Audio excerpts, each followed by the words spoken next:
Oh yeah. Feels good.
For those of you that don't recognize him, since he's been sanctified, washed in the blood, Holy Ghost filled, and fire baptized, you may remember him from a duo called Kid and Play. All right? He's the play guy. You had an interesting transition from the industry of movie making, and you had Kid and Play. Was it Part 5, Heart Party 16, House Party? The whole deal. Did you get saved while you were doing the House Party series? I think the best way to describe what I went through, which many go through, is something I embrace now. I strongly believe in, when I do a lot of speaking, I share this with people. I strongly believe you can be successful without God. I really do. But you cannot enjoy success without God. And he uses that to be able to use people such as myself to be able to go into the schools, the churches, the jails, the hospitals, for those who embrace that as a God, idolizing that kind of lifestyle and wanting to be it, and to just simply share with them how empty one feels because of that lack of fulfillment, esteem, holy esteem, purpose. You know, I was literally an accident, just ready and inevitable, ready to happen. So in spite of all of the fame and success, you were still empty. Well, the very reason why I aspired to get more and more and more and more and more was because I was trying to find that infill that only God could give me. You know, that's all, every car, every piece of jewelry, every relationship. I was fooled by this thing we call the television set. Now it's like, you know, cable, whatever you want to call it. That was literally my God. I believed in the pitch that they gave, that if you had this kind of woman in your life, this jewelry around your neck, this car, all of that, you will be happy. Thank God I didn't have drugs.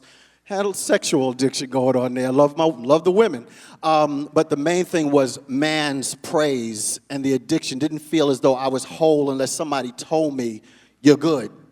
You know, and he had to walk me through it. He had to show me my purpose. I had to grow, a lot of growing. But now as I'm being reintroduced back into the multitudes of people, I thank God that all of that I went through before is like been there, done that. You know, and a lot of that is out of my system. I'm not interested in the latest car because I can imagine what the insurance is and gas prices.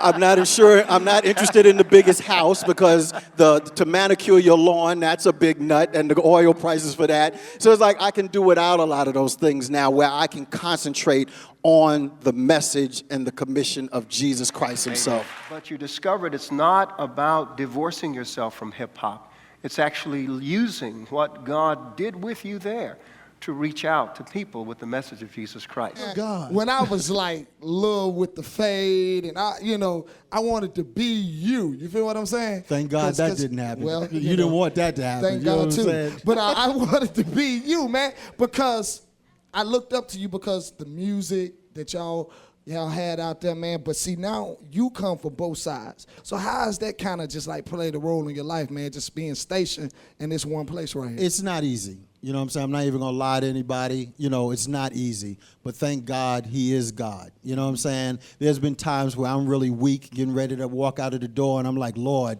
if a woman says the right thing to me right now, I'm gonna fall. If a person offers me something that's the easy road, does not like you, I'm gonna fall. I need you today, Lord. I need you to sustain me. I need you to protect me from what I don't need to be involved in, that I'm weak at this time. And he's a true God. You know what I'm saying? He's a generous God. He's not a God of second chances. He's a God of many chances. You know what I mean? So that's what it's all about. Just being honest, being naked before him, and just really, really trying to stay rooted in the word a lot. You know, my thing right now is 2 Corinthians, first chapter 3-7, man. It's like taking all of that stuff you've been through, your failures, your weaknesses, and not trying to hide them. Don't ignore them, because what those really are blessings for you to be able to be a blessing to somebody else that's either getting ready to go through that stuff or is going through it. So it's like if you've been to jail, or if you've been a hoe, excuse the term, a hoe, a drug addict, whatever the case may be, and God has delivered you from it, or he is delivering you from it,